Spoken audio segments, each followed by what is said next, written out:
कहते हैं उसको सीख न दो कभी, जो हो मूर्खनी लोह मेख नाही धसे, काफू कबहू पाथर भी। देखो, बेवकूफ लोगों को शिक्षा देने की कोशिश बेकार होती है, क्योंकि पत्थर में कभी भी लोहे की कीलें नहीं धसती हैं। पाकिस्तानी राष्ट्रपति को अब पूरा यकीन हो गया है कि भारत पीओके लेकर रहेगा, तो वहीं इजराइल ने भारत के लिए अपने कानून को बदल दिया। सीज फायर के बाद इजराइल ने बहुत बड़ा कदम उठाया। इसके अलावा बहुत कुछ, आइए जानते हैं इन खबरों को विस्तार से। देखो, फिलिस्तीन और इजराइल के मुद्दे में भारत अब तक लगभग न्यूट्रल ही रहा है, पर सबसे बड़ी सच्चाई ये है कि 2014 से पहले तो इजरायली सरकार को बिल्कुल भारत ने काट छाट कर रखा था। भारत के अंदर इतना डर था कि कहीं अरब देश, कहीं मुस्लिम भारत से दुखी न हो जाए, कि इजराइल को मान्यता तक न दी थी। पर चीजें बदली। समय समय पे इजराइल ने राजनयिक रिश्ते नहीं होते हुए भी भारत की मदद करी, पर 2014 का वो वक्त आया जब भारतीय प्रधानमंत्री नरेंद्र मोदी ने खुलकर इजराइल की यात्रा भी करी और इजराइल के साथ अपनी दोस्ती का इजहार भी कर दिया। देखो, इजराइल बहुत अच्छे से समझता है इस चीज को कि साल 2014 से पहले इजराइल के लिए खुलकर भारत कभी नहीं आया, पर अब कम से कम खुलकर अपनी दोस्ती और रिश्तों को जग जाहिर तो कर रहा है। और रही बात इस वक्त न्यूट्रल रहने की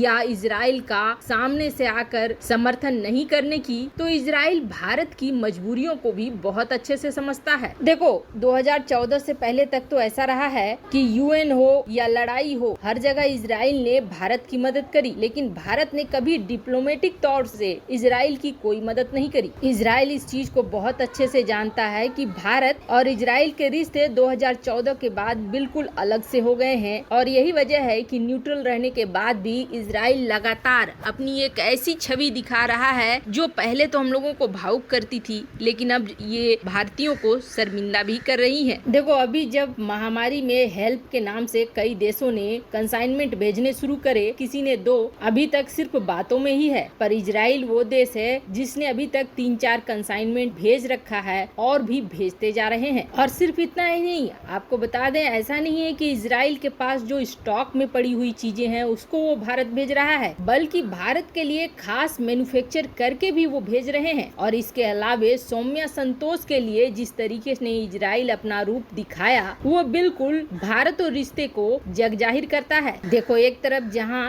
इजराइल ने उनके परिवार के लिए कई तरह की घोषणाएं की, तो वहीं इस महामारी के बीच में भी सौम्या संतोष के आखिरी यात्रा पर अपने डिप्लोमेट्स को वहां भेजा। और इस यहाँ तक ही नहीं रुका इजराइल, बल्कि इजराइल के प्रेसिडेंट ने पूरे इजराइल की तरफ से खुद फोन पर उनके परिवार से बात करी। ये सारी ऐसी चीजें थी जो अंतर्राष्ट्रीय राजनीति में बहुत कम देखने को मिलती है। और मामला ऐसा नहीं है कि इजराइल और भारत के बीच जो कुछ चल रहा है सिर्फ ऊपर लेवल पर चल रहा है, बल्कि आम जनता भी इजराइल से उतना ही कनेक्टेड फील कर रही है और इजराइल की जनता भी वैसा ही कर रही है। पर इन सब कदमों से आगे बढ़कर इजराइल ने अब आगे एक वाकई ऐसा कदम उठा लिया है जो कि ये दिखलाता है कि इजराइल के लिए भारत क्या मायने करता है। दरअसल सौम्या संतोष के लिए इजराइल ने बड़ी घोषणा की है। एक तो जहां उनके बेटे का ध्यान अब इजराइल रखेगा, यानी कि उनका सारा खर्च इजराइल वहन करेगा, तो वहीं इजराइल अब सौम्या संतोष को अपनी नागरिकता भी देगा। ऐसे में सौम्या संतोष को वो सारी सुविधाएं मिलेंगी जो सुविधाएं आम इजरायली के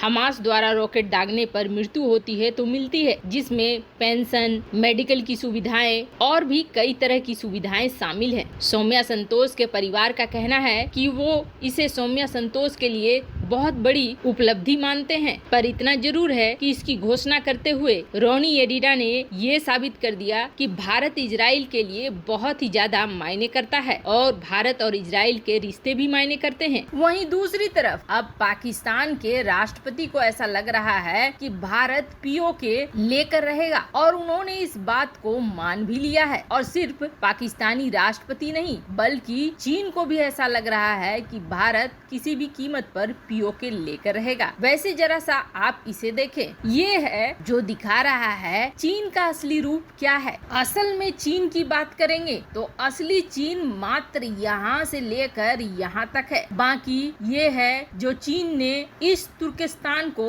कब्जाया, ये है जो उसने तिब्बत को कब्जाया, ये है यूनान का कब्जा, और ये है चीन ने मकाऊ के क्षेत्र को कब्जा करा, यहाँ हांगकांग को कब्जा करा, यहाँ मंचूरिया की जगह को कब्जा करा, यहाँ मंगोलिया की जगह को कब्जा करा, और यहाँ भारत के भी इस हिस्से को कब्जा करा। असली चीन अगर निकाली जाए तो असली चीन मात्र इतनी दूर का ही है। और इस चीन ने पाकिस्तान द्वारा कब्जाए गए पीओके के बड़े हिस्से पर अपना सीपेक का प्रोजेक्ट शुरू कर दिया, काफी बड़ा निवेश कर दिया। क्या सोचकर? ये सोचकर कि आज नहीं तो कल ये पूरा एरिया जैसे बाकी देश हैं वैसे ही फिर मेरे अंदर ही आएंगे। ऐसी ही हरकत ये अरुणाचल प्रदेश के आसपास भी कर रहा है। लेकिन अब दिन बदल गए। अब जहाँ भारत सीधे ठोकने की तैयारी में है तो वहीं अब इसका एहसास पाकिस्तान और चीन दोनों को होने लगा है। आपको बता दें पीओके में राष्ट्रपति बना रखा है पाकिस्तान ने सरदार मसूद खान, और ये सरदार मसूद खान को अब इतना ज्यादा डर लगने लगा है कि वो अमेरिकी राष्ट्रपति जो बाइडेन को ये कह रहे हैं कि इस मामले में जरा दखल दीजिए। भारत कश्मीर इशू को जिस तरीके से बढ़ा रहा है, पीओके की जिस तरीके से बात कर रहा है, इसमें आप सामने आइए और इस इशू को खत्म कीजिए। लेकिन जो बाइडेन के बारे में पाकिस्तान ये भूल रहा है कि जिस जो बाइडेन के चुनाव के लिए पाकिस्तानियों ने चिंदी चिंदी जमा करके